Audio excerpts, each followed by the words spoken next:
வேதாகமத்தில் ஜெபித்த மனிதன்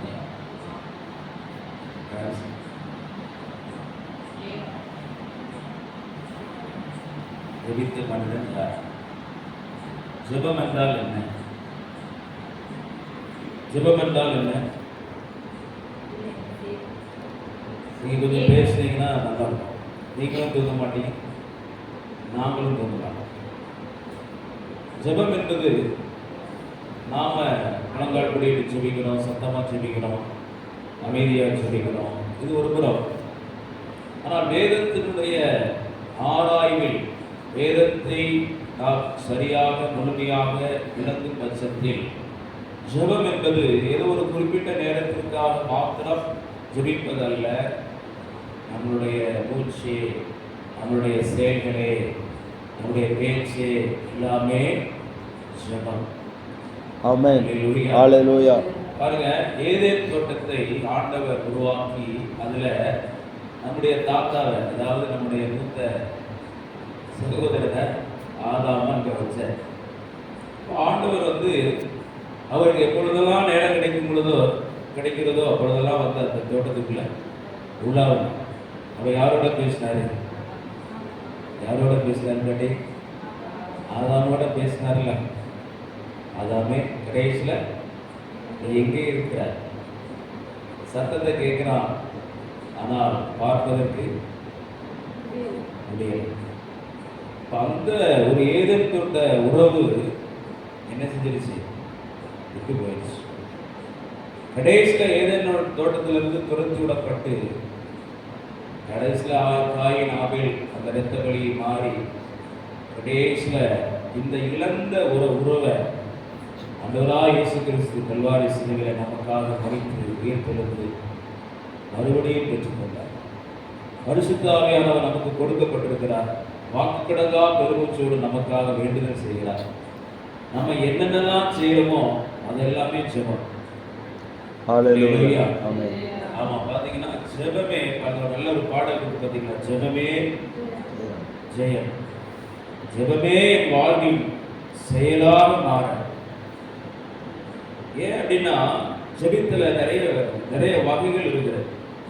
பாருங்க, நான் வசனத்தை சொன்னா நிறைய வசனத்தை சொல்ல வேண்டியது வந்துடும்.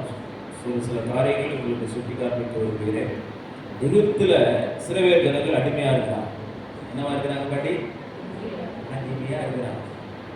அந்த நேரத்துல மோசேகிட்ட சொல்றாரு ஆண்டவர், அவங்களுடைய கூக்குரலை நான் கேட்டேன். இவங்க அடிமைத்தனமா ஆலோட்டிகள் நிமித்தமா கஷ்டப்படுகிறாங்க, துன்பப்படுகிறாங்க. ஆனா இவங்க என்ன பண்ணல? ஜெபம் பண்ணல. ஏன்னா மோசேயினுடைய காலம் கிட்டத்தட்ட 1500, தோராயமாக 1500வது வருஷம் கிறிஸ்துவுக்கு முன். அந்த 1500வது வருஷத்துல, அதற்கு முன்னாடி 2000 வருஷத்துல ஆபிரகாமுடைய காலம் தோராயமாக வரலாற்றின் அடிப்படையில் 2000வது வருஷம். அவருக்கு தரிசனமாகி ஆண்டவர் சொல்றாரு, 400 வருஷம் சந்ததி என்ன செய்யும்? எகிப்துல அடிமையா இருக்கும். அப்ப 400 வருஷம் அடிமையா இருந்ததுக்கு அப்புறம் இவங்க யாரை மறந்துட்டாங்க? தேவனெல்லாம் மறந்ததுக்கு அப்புறம் இவர்கள் ஆலோட்டிகள் நிமித்தம் துன்பப்படும் பொழுது, துயரப்படும் பொழுது அவர்கள் ஜெபிக்கவில்லை. ஆனால் ஆபிரகாமோடு, ஈசாக்கோடு, யாக்கோபோடு உடன்படிக்கை பண்ணின தேவன் அந்த உடன்படிக்கையை நினைவு கூர்ந்து அவங்களுடைய கூக்குரலை அவர் கேட்கிறார். அல்லேலூயா. அவருடைய கூக்குரலை கேட்கிறார். அப்படின்னா நம்முடைய சஞ்சலத்தை, நம்முடைய தவிப்பை தேவன் கேட்கிறார். அது ஜெபமாக அவருடைய சமூகத்தில் போகிறது.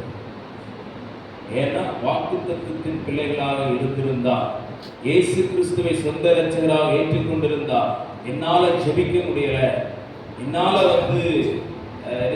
உலகால் படியிட முடியல, என்னால கருத்தா ஜெபிக்க முடியல, என்னால ஊக்கமா ஜெபிக்க முடியல, என்னால வியாகுலத்தோடு ஜெபிக்க முடியல. கருத்தோடு எலியா ஜெபித்தார். ஊக்கத்தோடு, முழு பலத்தோடு, வியாகுலத்தோடு இயேசு ஜெபம் பண்ணினார். யாபேஸ் ஜெபம் பண்ணினார். அல்லேலூயா. ஹல்லேலூயா. ஆமா, முதல்ல அதுக்கு அடுத்தபடியா நீங்க பாத்தீங்கன்னா ஏனோ தேவனோடு சஞ்சரித்தார். ஆமா, குமாரர்களையும் குமாரத்தைகளையும் பெற்றார், தேவனோடு சஞ்சரித்தார். அப்படின்னா ஆங்கிலத்தில் he walked with God. நம்ம நினைக்கிறோம் ஏதோ ஒரு நேரத்தை ஒதுக்கி ஜெபிக்கிறது மாத்திரம் ஜெபம் அல்ல, நம்முடைய செயலே ஜெபம், நம்முடைய பெருமூச்சு ஜெபம். ஹalleluya. நீங்க வாசித்தீங்க அப்படின்னா யாத்திராகமம் 2வது அதிகாரத்துல கடைசி வசனத்துக்கு 2 வசனத்துக்கு மேல நீங்க வாசிக்கின்ற பொழுது தேவன் அவர்கள் பெருமூச்சை என்ன செஞ்சாரா? கேட்டாரா? தேவன் நம்முடைய பெருமூச்சை கேட்கிற தேவன். அதற்கு முன்னாடி நீங்க அதுக்கு அப்புறம் யாத்திராகமம் 3வது அதிகாரம் 7வது வசனத்துல பாருங்க, அவருடைய அந்த கீழே மட்டும் வாசிங்களேன். அவர்கள் இடுகிற கூக்குரலை கேட்டு, வேதனை கூக்குரலை கேட்டு அவர்கள் படுகிற வேதனைகளை அறிந்திருக்கிறேன். இதெல்லாம் ஜெபம். இயேசு கிறிஸ்துவை சொந்த இரட்சகராக ஏற்றுக்கொண்டு அவர் பூமியில மனுஷனாய் வந்தார், நமக்காக மரித்தார், உயிர்த்தார், அடக்கம் பண்ணப்பட்டார், உயிர்த்தெழுந்தார், மீண்டும் வரப்போகிறார் என்கிற விசுவாசம் யாராருக்கு இருக்கிறதோ அவர்கள் ரட்சிக்கப்பட்டவர்கள். அவர்களுக்கு ஒருவேளை இந்த வேத வசனம் தெரியலாம், வாக்குத்தத்தங்கள் தெரியலாம், ஆனால் சில நேரங்களில் ஜெபிக்க முடியாத ஒரு சூழ்நிலை வரலாம். படுக்கும் பொழுது தோத்திரம் சொல்றோம், ஒரு வேலையை செய்யும் பொழுது, ஒரு அடுக்கலையில நின்று கிச்சன்ல நின்று ஒரு வேலையை செய்யும் பொழுது நம்ம ஸ்தோத்திரம் சொல்றோம். எல்லாவற்றையும் கர்த்தர் அறிந்திருக்கிறார். அல்லேலூயா, அல்லேலூயா. நீங்க இயேசு கிறிஸ்துவை ஜெபத்தை பார்க்கின்ற பொழுது இரவு முழுவதும் அவர் என்ன செஞ்சார்?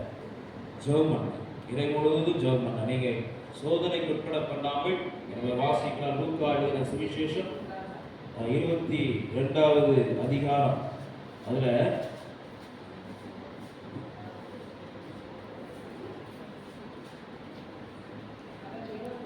அவர் மிகவும் வியாகுலப்பட்டு அதிக ஊக்கத்தோடு ஜெபம் பண்ணினார். அவருடைய வேர்வை இரத்தத்தின் பெருந்துள்ளியாய் தரையிலே விழுந்தது.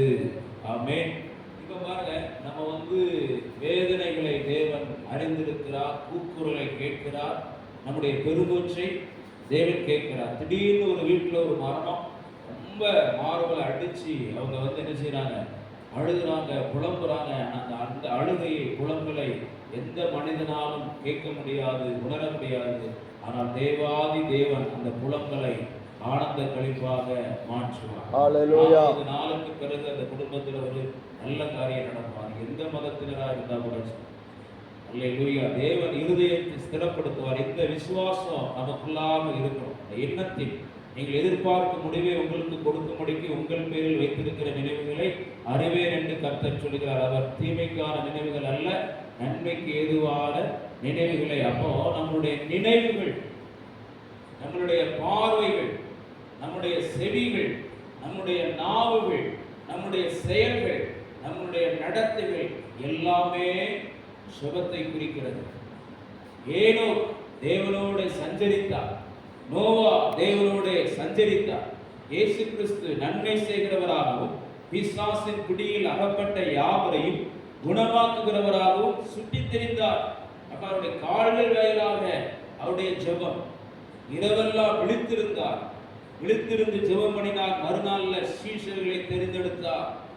அல்லேலூயா. இடைவிடாமல் ஜெபம் பண்ணினார். சில நேரங்கள்ல பாருங்க, நான் மறுபடியும் ரிப்பீட் பண்றேன், என்னுடைய பெருமூச்சை கேட்கிறார், என் கூக்குரலை கேட்கிறார், என் வேதனைகளை கவனிக்கிறார், என்னுடைய வியாகுலங்களை அவர் கவனிக்கிறார். என்னுடைய பெருமூச்சை நான் மூச்சு, இந்த துக்கம் தொண்டலை அடிக்கிறது, யாருக்கிட்ட இதை சொல்ல முடியல, கணவன்கிட்ட சொல்ல முடியல, மனைவி கிட்ட சொல்ல முடியல, பிள்ளைகிட்ட சொல்ல முடியல, யாரும் என்ன புரிஞ்சுக்கிட மாட்டாங்க. ஆனால் ஒரு அறையில இருந்து ஒண்ணுமே வார்த்தைகளால் நம்ம சொல்லாவிட்டாலும் கரங்களை உயர்த்தி அப்பா என்று சொல்லும் பொழுது அந்த பெருமூச்சை நம்முடைய தேவன் கேட்கிறவராக இருக்கிறார். அல்லேலூயா. சில நேரங்களில் பாருங்க, இவர் இந்த நம்ம வாசித்த இந்த லூக்காவை வாசித்த வசனத்துக்கு மேலாக 42வது வசனம், பிதாவே உமக்கு சித்தமானால் இந்த பாத்திரம் என்னை விட்டு நீங்கும்படி செய்யும், ஆயினும் என்னுடைய சித்தத்தின்படி அல்ல உம்முடைய சித்தத்தின்படியே ஆக கடவுள் என்று ஜெபம் பண்ணும் பொழுது சில நேரங்கள்ல பாருங்க, நம்ம ஜெபத்திற்கு ஒருவேளை பதில் கிடைக்காமல் இருக்கலாம். ஏனென்று சொன்னால் ஒரு குறிப்பிட்ட காரியத்திற்காக தேவ சமூகத்தில் ஜெபிக்கின்ற பொழுது தேவனுடைய சித்தம் ஒருவேளை நமக்கு தெரியாமல் இருக்கலாம். நம்மளுடைய ஜெபத்திற்கு தேவன் பதில் கொடுக்காமல் இருக்கலாம். அந்த நேரத்தில் நம்ம கூக்குரல் இருக்குது, பெருமூச்சு இருக்குது, அழுகை இருக்கிறது, புலம்பல் இருக்கிறது. நம்ம என்ன செய்வோம்? ஐயோ, என்னை பலப்படுத்துகிற கிறிஸ்துவே, நான் என்ன செய்வேன்?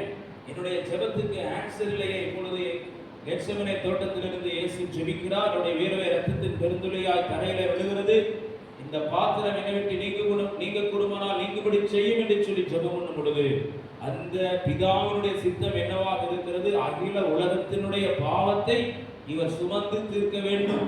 இந்த பிரமாணத்திலிருந்து இயேசு மாறவே முடியாது. அப்போ இவருடைய அந்த வேதனைகளின் நடுவிலே அந்த தேவ சித்தத்தை ஆண்டவர் மாற்றவில்லை, பிதா மாற்றவில்லை. அந்த 43வது வசனத்துல வாசிக்கிறோம். அப்பொழுது வானத்திலிருந்து ஒரு தூதன் தோன்றி அவரை பலப்படுத்தினான். சில நேரங்களில தேவனுடைய சித்தத்தை ஒருவேளை நம்ம அறிந்திராத பொழுது, ஒரு கடுமையான பிரச்சனைகளில நம்ம மாட்டி தவிக்கின்ற பொழுது நம்முடைய ஜெபத்திற்கு பதில் வரல. ஆனால் அந்த சோதனைகளை, அந்த வேதனைகளை, வியாகுலங்களை தாங்கிக் கொள்ள தேவன் பலம் தருகிறார். அல்லேலூயா. என்னுடைய கூக்குரலை கேட்கிறார், என்னுடைய வேதனைகளை கவனிக்கிறார், என் பெருமூச்சை கேட்கிறார், என் வியாகுலத்தை கேட்கிறார்.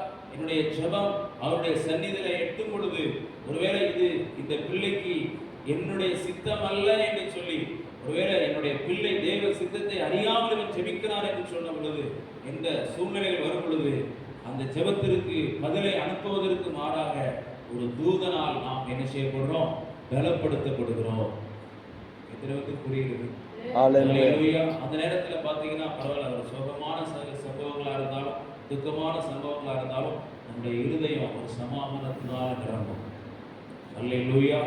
இரவு ஜெபத்துல அவ்வளவு ரகசியங்கள் இருக்கிறது. என்னுடைய சிந்தைகள் எல்லாம் அந்த கிறிஸ்து இயேசுவுக்குள்ளாக இருக்கின்றதே நம்ம பெரிய ஒரு ஆவிக்குரிய ஒரு முதிர்ச்சி. சிந்தனையில நம்ம எவ்வளவு தெளிவா இருக்கணும், எனக்கு சிந்தனையில எவ்வளவு தெளிவா இருக்கணும். அது நமக்கு தேவன் கொடுத்திருக்கிறதான மிகப்பெரிய வரப்பிரச்சாரம். கை நிறைய பணமோ பொருளோ செல்வங்களோ உறவினர்களோ இல்லாத பட்சத்தில் இல்லாமல் இருக்கலாம், ஆனால் நல்ல ஒரு தெளிந்த சிந்தை. பவுல் தெசலோனிக்கேயருக்கு சொல்லும் பொழுது, நீங்க 1 தெசலோனிக்கேயர் கடைசி அதிகாரத்தில் நம்ம வாசிக்கின்ற பொழுது விதமாக சொல்கிறார், இடைவிடாமல் ஜெபம் பண்ணுங்கள். அந்த ஜெபம் பண்ணும் பொழுது என்ன கிடைக்குமா? எப்பொழுதும், முதலாவது பாருங்க 16வது வசனத்துல, எப்பொழுதும் சந்தோஷமாயிருங்கள். இந்த ஆண்டு உங்களுடைய திருச்சபைக்கு ஆண்டவர் ஒரு மகிழ்ச்சியின் ஆண்டை கொடுத்திருக்கிறார். இந்த இடத்துல வசனம் எழுதிருக்கு பாருங்க, உன் தேவனாகிய கர்த்தர் உன் நடுவில் இருக்கிறார். அப்ப நம்மளுடைய மகிழ்ச்சிக்கு காரணக்காரியாக கர்த்தர் நம்ம எப்பொழுதும் மகிழ்ச்சியா இருக்க வேண்டுமா? தேவன் நம்முடைய மத்தியில இருக்கின்ற பொழுது நாம் மகிழ்ச்சியா இருக்கின்றோம். தேவன் நம்முடைய சபைகளின் நடுவில் இருக்கின்ற பொழுது மகிழ்ச்சியா இருக்கின்றோம். வீட்டின் நடுவில் இருக்கின்ற பொழுது, குடும்பத்தின் நடுவில் இயேசு மத்தியஸ்தரா இருக்கின்ற பொழுது நாம் என்ன செய்வோம்? மகிழ்ச்சியா இருக்கிறோம். எப்பொழுதும் சந்தோஷமா இருங்கள். இதுல வாசிக்கிறோம், இடைவிடாமல் ஜெபம் பண்ணுங்கள். அல்லேலூயா. ஒரு சின்ன காரியத்துக்கு போகும் பொழுது கூட முழங்கால் படி, ஒருவேளை நம்ம இதெல்லாம் பழகிக்கொள்வது ரொம்ப அவசியம். ஒரு கறி வைக்கிறோம், ஒரு வீட்டில் சமைக்கிறோம், ஸ்தோத்திரம். காய்கறிகளை வெட்டும் பொழுது நம்முடைய மனதுக்குள்ளேயே ஸ்தோத்திரம். டாய்லெட் போயிட்டு வரோம், ஸ்தோத்திரம். தண்ணி எடுக்கிறோம், ஸ்தோத்திரம். நம்மளுடைய செயல்கள் ஜெபமாகவே என்ன செஞ்சோம் மாறிச்சுன்னா, தேவ பிரசனத்தை எந்த நேரத்தில் நம்ம என்ன செய்யலாம்? உணரலாம். ஒரு பாட்டு பாடும் பொழுது, ஒரு ஆராதனை நடத்தும் பொழுது, நம்மளே ஒரு வர்ஷிப் வீட்டில் குடும்ப ஜெபத்தில் ஒரு வர்ஷிப் பண்ணலாம். ஒரு பாட்டை பாடி நீங்கள் பார்த்தீங்கன்னா சில இடத்துல 10 நிமிஷம் ஜெபிக்கிறது கஷ்டமாக இருக்கும். நம்ம வீட்டில் ஒழுங்காக ஜெபம் பண்ணிட்டு வந்தோம்னா, தவறாக ஜெபம் பண்ணி வந்தோம்னா, ஃபேமிலி ப்ரேயர் குடும்ப ஜெபத்தில் 1 மணி நேரம் ஈஸியாக போயிடும். ஹல்லேலூயா. ஆமென். நீங்க படிங்க, ஒரு நாளைக்கு ஆதியாகமத்திலிருந்து ஒவ்வொரு அதிகாரமா படிச்சுட்டு வந்தீங்கன்னா ஒரு 2-3 வருஷத்துல நீங்க ஒரு பைபிளையே முழுமையா குடும்பமா படிச்சு முடிக்கலாம். காலையில் ஒரு அதிகாரம், சாயந்தரம் ஒரு அதிகாரம், வீட்டில் சுற்றி இருக்கிறவங்களுக்கு ஜெபம், ஒரு சின்ன வர்ஷிப் பாருங்க. இதெல்லாம் பார்த்தீங்கன்னா பார்த்தீங்கன்னா சின்ன சின்ன காரியங்கள் தான். ஒருவேளை நம்ம வந்து என்னைக்கோ ஒரு நாள் ஃபாஸ்டிங் போட்டு, என்னைக்காவது ஒரு நாள் விழிப்பு ஜெபம், என்னைக்காவது ஒரு நாள் ரொம்ப ஆக்கமா ஊக்கமா துள்ளி குதிச்சு ஜெபம் பண்றது ஒருவராக இருக்கட்டும். ஆனால் செயல்கள் எல்லாம், சிந்தை எல்லாம், நம்முடைய மூச்சுக்கள் எல்லாம், எல்லா இடத்துலையும் நம்ம ஜெபம் அவசியப்படுகிறது. அல்லேலூயா. இந்த உறவு, இந்த ஜெபமானது it's a relationship with the God, communication with the God.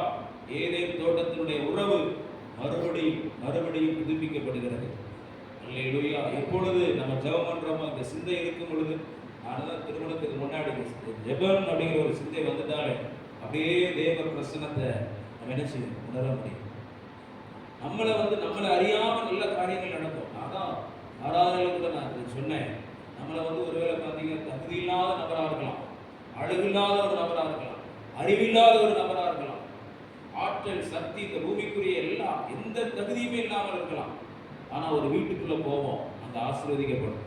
ஆமென். நம்ம நிமித்தம் அந்த வீடு ஆசீர்வதிக்கப்படும் என்று சொல்லி தேவன் மாத்திரம் அறிந்திருப்பார். நமக்கும் தெரியாது, அவங்களுக்கும் தெரியாது.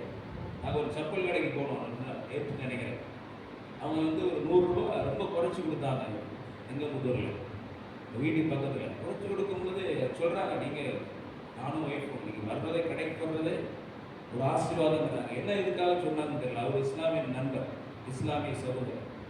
பாருங்க, நான் அதை நினைப்பேன், ஒருவேளை நம்ம பெரிய ஒரு பரிசுத்தவானா இல்லாத இருக்கலாம், ஒரு நீதிமானா இல்லாத இருக்கலாம், பெரிய வேதத்தை நல்லா வாசிச்சு வேதத்தில் தேர்ந்த நபராக இல்லாத இருக்கலாம். ஆனா தேவனுடைய தயவு கிருபை நம்மளோடு இருக்கின்ற பொழுது, ஜெபசிங்க நம்மளோடு இருக்கின்ற பொழுது, ஒருத்தரோட பைக்ல போவோம், அவங்க ஆசீர்வதிக்கப்படுவாங்க. ஒருத்தரோட பஸ்ல போவோம், அவங்க ஆசீர்வதிக்கப்படுவாங்க.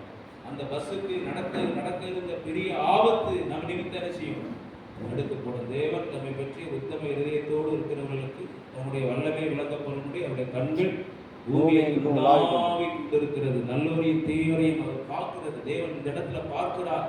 உலக ஆசைகளை, இன்பங்களை வெறுத்து யார் என்னுடைய சமூகத்தில் இருக்கிறார், யார் என்னுடைய நினைவாகவே இருக்கிறார், யார் என்னுடைய காரியமாய் போவான், யார் இந்த திறப்பில் நிற்பார். ஏசாயால வாசிக்கிறோம் 59ல நீதி நியாயம் இல்லை, யதார்த்தம் சேர எட்டாமல் போகிறது, சத்தியம் தள்ளுபடியாகிறது. நீ வசனத்தை பேசக்கூடிய சபைகள் ரொம்ப குறைவு, விழித்திருந்து ஜெபிக்கக்கூடியது ரொம்ப குறைவு. அல்லேலூயா. அப்ப நியாயம் பின்னிட்டு ஓடுகிறது, பொல்லாப்பை விட்டு விலகுகிறவன் கொள்ளையாகிறான். இது நிமித்தம் இதெல்லாம் பார்த்து யார் விண்ணப்பம் பண்ணுவான், யார் தேவ சமூகத்தில் என்னுடைய அண்டையில என் சமூகத்தில் நின்று இந்த நீதிக்காக, இந்த நியாயத்திற்காக, இந்த சத்தியத்திற்காக, இந்த ஸ்தோத்திர யதார்த்தம் ஒரு மனுஷனுக்குள்ள வரல.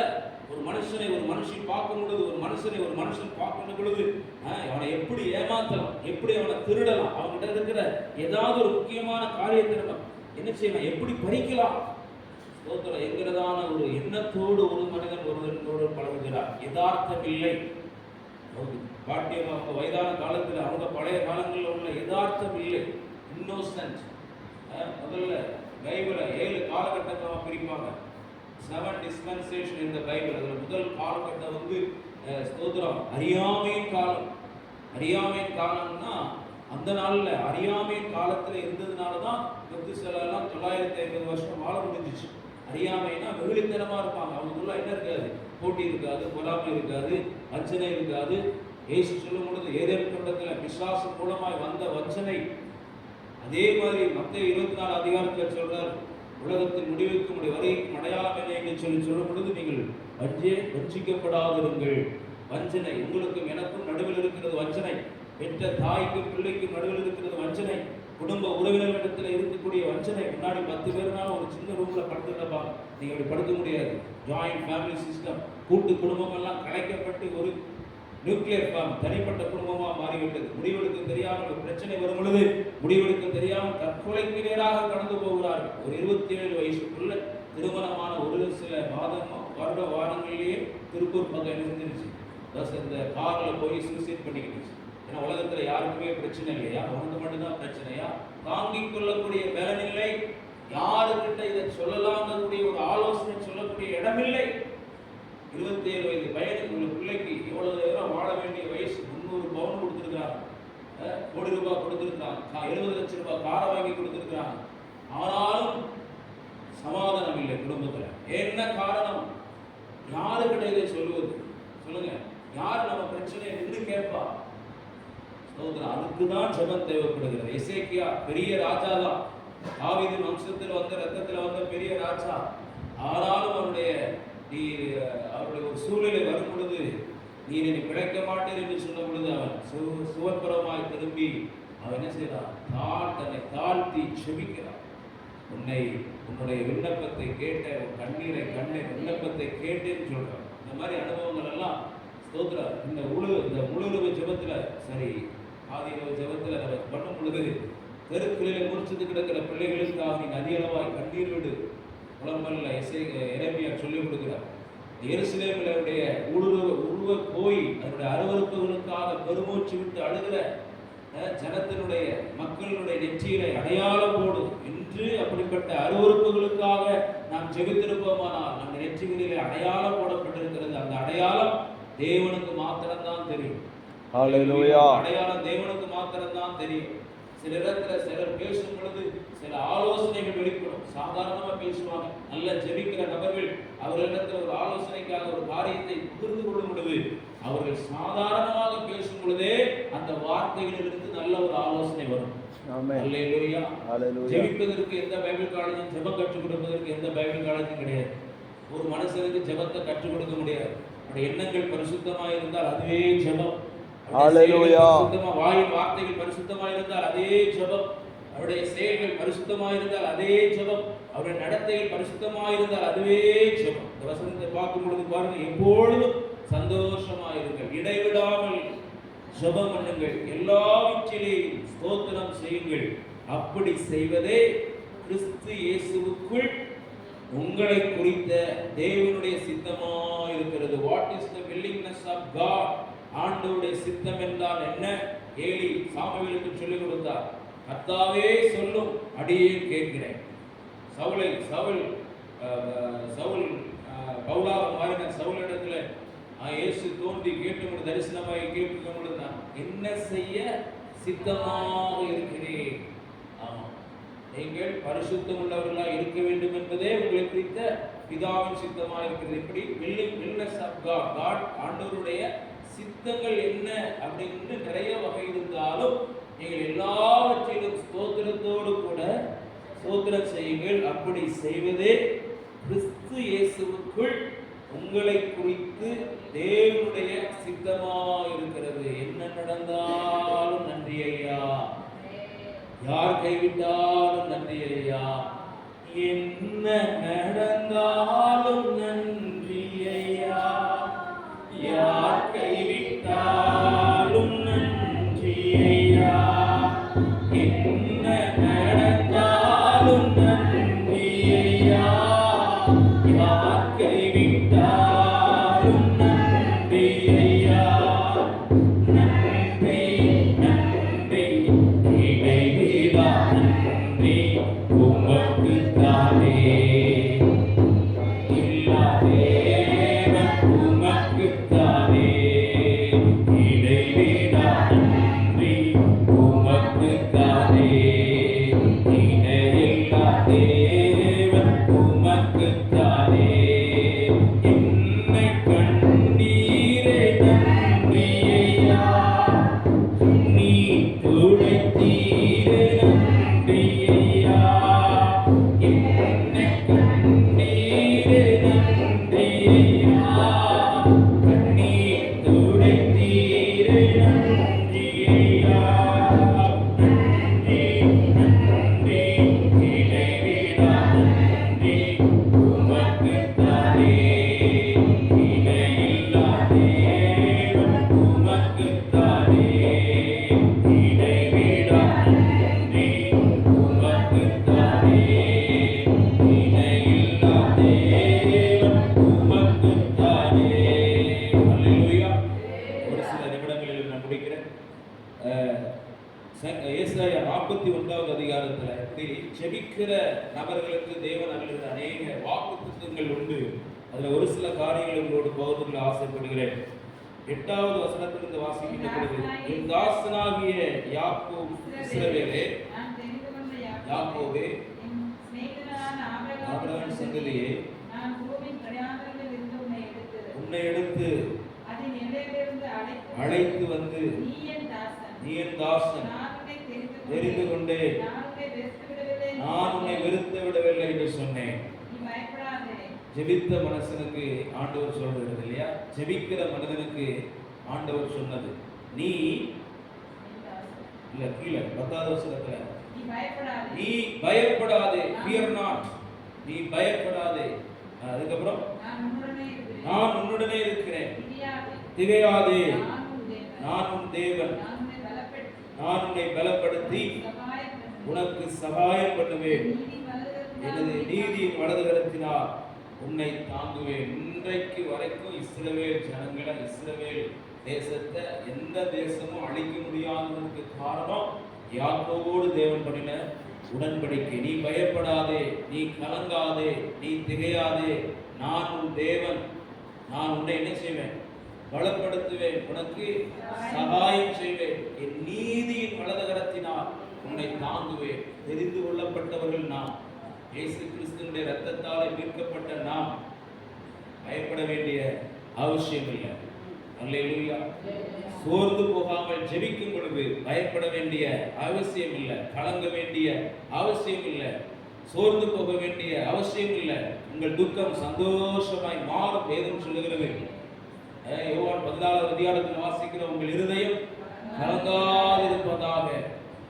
யோசுவாவோடு ஆண்டவர் சொன்னார், நீ பலம் கொண்டு திடமனதாயிரு, நான் மோசையோடு இருந்ததை போல உன்னோடு கூட இருப்பேன், நான் உன்னை தெரிந்து கொண்டேன். எப்படி தெரிந்து கொண்டேன் என்று சொல்லி உபாகமம் 39வது அதிகாரம் நினைக்கிறார், வாசிக்க, அதை மாத்திர வாசிக்கலாம்.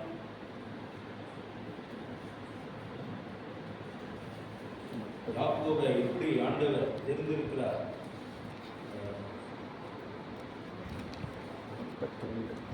32வது அதிகாரம், 32வது அதிகாரத்துல கீழே வாசிக்கிறோம், கர்த்தருடைய ஜனமே, 9வது வசனத்துல, அவருடைய பங்கு யாக்கோபு அவருடைய சுதந்திரம். நம்ம வாசித்த அந்த புத்தகத்துல வாசித்த, ஏசாயா தீர்க்கதரிசன புத்தகத்துல வாசித்த அந்த யாக்கோபை எப்படி தேவன் தெரிந்து கொண்டார் என்று சொல்லி இந்த இடத்துல எழுதப்பட்டிருக்கிறது. வாசிக்க சிஸ்டர். 10வது அதிகாரம், அவருடைய பங்கு சுதந்திர வீதம், பாலான நிலத்திலும் ஊலையிலுள்ள வெறுமையான அவாந்தர வெளியிலும் அவர் யாக்கோபை கண்டுபிடித்தார். அல்லேலூயா. அதெல்லாம் ரொம்ப லக்ஸூரியஸான ஒரு பேக்ரவுண்ட்ல இருந்து வரல. உங்களுடைய எப்படி தேவன் அழைத்திருக்கிறார், எப்படி இந்த இடத்துல ஊழியக்காரராக இருக்கிறோம், சபையில விசுவாசிகளாக இருக்கிறோம், ஊழியர்கள் இருக்கிறோம், நல்லவர்கள் நம்மளை காட்டில் எத்தனையோ பேர் உண்டு, எவ்வளவோ பேர் அறிவாளிகள் உண்டு. கீழே பார்க்கிறோம், மாலான நிலத்திலும் ஊழை இடத்திலுள்ள வெறுமையான அவாந்தர வெளியிலும் அவர் அவனை கண்டுபிடித்தார். பாருங்க, கண்டுபிடித்த தேவன் அவனை நடத்தினார், அவனை உணர்த்தினார், கண்மணியை போல என்ன செஞ்சார்? காத்தருளினார். அப்போ தேவன் நம்மளை என்ன செய்தார்? கண்டுபிடித்தார், உணர்த்துகிறார், நடத்துகிறார், கண்மணியை போல காக்கிறார். 12வது வசனத்துல எந்த மனுஷனும் யாக்கோபை நடத்தல. வேதம் சொல்லுகிறது, வசனம் சொல்லுகிறது, கர்த்தர் ஒருவரே அவனை வழி நடத்தினார். விழித்து ஜெபிக்கிற, இடைவிடாமல் ஜெபிக்கிற, பெருமூச்சை தேவ சமூகத்துல கேட்க பண்ணுகிற, கூக்குரலை தேவ சமூகத்துல கேட்க பண்ணுகிற, யாகுலங்களை தேவ சமூகத்துல கேட்க பண்ணுகிற நம்மளை பார்த்து ஆண்டவர் சொல்லுகிறார், கர்த்தர் ஒருவரே நம்மளை நடத்துவார். நடத்துகிறதுனால நம்ம பயப்பட வேண்டிய அவசியம் இல்லை, கலங்க வேண்டிய அவசியம் இல்லை, திகைக்க வேண்டிய அவசியம் இல்லை, சகாயம் கிடைக்காமல் இருக்க வேண்டிய அவசியம் இல்லை. கர்த்தர் சகாயம் செய்வார். அவருடைய மனிதனுடைய கரம் வலது கரம், ஆனால் தேவனுடைய கரம் நீதியின் வலது கரம், நீதியின் கரம். அல்லேலூயா. அப்போ கூக்குரலை கேட்கிறார், பெருமூச்சை கேட்கிறார், வியாகுலங்களை அவர் கவனிக்கிறார், எல்லா வேதனைகளை கவனிக்கிறார். இடைவிடாமல் ஜெபம் பண்ணும் பொழுது, ஸ்தோத்திரம் பண்ணும் பொழுது அந்த சிந்தனைகளை எல்லாம் தேவன் கேட்கிறார். இது ஒரு சம்பவத்தை பார்க்கிறேன், சுட்டி காண்பிக்கிறேன். யோபுவின் புத்தகம் கடைசி அதிகாரம், இந்த வசனத்தை மாத்திரம் நம்ம வாசித்து நம்ம செபித்து நிறைவு செய்யலாம். என்னுடைய மெசேஜை நிறைவு செய்யலாம். அதுதான் வேண்டுதல் செய்யும்போது மாற்றினார். அதுக்கு அனுப்புகிறேன். 12வது அதிகாரம் 12வது வசனத்துல, யோபு 3:7 சொல்லுகிறது, கர்த்தர் அவன் சிறையிருப்பை மாற்றினார், அவனை தூக்கி எறிந்தார், அவன் சிறையிருப்பிலிருந்து அவனை விடுவித்தார், அவனை அவருடைய முகத்தை பார்த்தார் என்று சொல்லி வருகிறார் பாருங்க.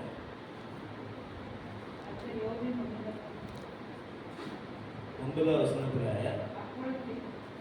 அப்பொழுது தேமானியனான எலிப்பாசும் சூகியனான பீட்டாத்தும் நாராமத்தியனான சோப்பாரும் போய் கர்த்தர் தங்களுக்கு சொன்னபடியே செய்தார்கள். அப்பொழுது கர்த்தர் யோபுவின் முகத்தை பார்த்தார். இது என்ன அர்த்தம் தெரியுமா? இங்கிலீஷ்ல எழுதப்பட்டிருக்கிறது, he answered his prayer. அவனுடைய ஜெபத்துக்கு பதில் கொடுத்தார். முகத்தை நம் வசமாக தேவன் திருப்புவது நம்முடைய ஜெபத்துக்கு தேவன் பதில் கொடுப்பதற்கு சமம். அல்லேலூயா. பாருங்க, ஆதியாகமத்தில் நிறைய ஏராளமான காரியத்தை சொல்லலாம். ஆதாம் தேவனோடு பேசினார், ஏனோக் தேவனோடு சஞ்சரித்தார், நோவா தேவனோடு சஞ்சரித்தார், ஆபிரகாம் தேவனுடைய குரலை கேட்டார், மோசே தேவனுடைய முக சாயலை பார்த்தார், யாக்கோபு ராம் முழுவதும் ஜெபமணினார், யாக்கோபுக்கு முன்பாக ஈசாக்கு தியானம் செய்தார், ஈசாக்கு பிறகு யாக்கோபு ஜெபித்தார், யோசேப்பு தன்னுடைய வாழ்க்கையே ஜெபமா மாற்றியிருந்தார். அந்த போத்திபார் வீட்டில் அவருடைய மனைவி நித்தம் அவனுக்கிட்ட டார்ச்சர் பண்ணும் பொழுது அப்படிதான் இருக்குது. நித்தம் இல்லையா, நித்தமும் அவனை வந்து என்ன செய்ய டார்ச்சர் பண்ணினார். சொன்னா இந்த வரத்துக்கு விரோதமாய் நான் பாவம் செய்வது எப்படி, என்னுடைய வாழ்க்கையவே ஜெபமாக மாற்றினார். அல்லேலூயா. அதனுடைய யாக்கோபுனுடைய 12 கோத்திரத்துல யூதா கோத்திரத்துல வந்ததான தாவீது 86வது சங்கீதத்துல தாவீதினுடைய விண்ணப்பம், சங்கீதம் 90ல மோசேயினுடைய ஜெபம், யோவான் எழுதின சுவிசேஷம் 17வது அதிகாரத்துல பிரதான ஆசாரித்துவ இயேசுவினுடைய ஜெபம். அல்லேலூயா. தேவனுடைய பெருமூச்சு தேவ சமூகத்தில் எட்டுகிறது. என்னுடைய வேதனைகளை அவர் பார்க்கிறார். என்னுடைய கூக்குரல் அவருடைய சமூகத்தில் எட்டுகிறது. நான் இடைவிடாமல் ஸ்தோத்திரம் பண்ணுகிறது தேவ சமூகத்தில் எட்டுகிறது. என்னுடைய முகத்தை தேவன் பார்க்கிறார். அல்லேலூயா. பார்த்துதான் சொல்றாரு. வாக்குத்தத்தமா இந்த வசனத்தை எடுத்துக்கிடலாம். நீ பயப்படாதே, நீ கலங்காதே, நீ திகையாதே, நான் உன்னை பலப்படுத்துவேன், உனக்கு சகாயம் செய்வேன், என் நீதியின் வலது கரத்தினால் உன்னை தாங்குவேன். அல்லேலூயா.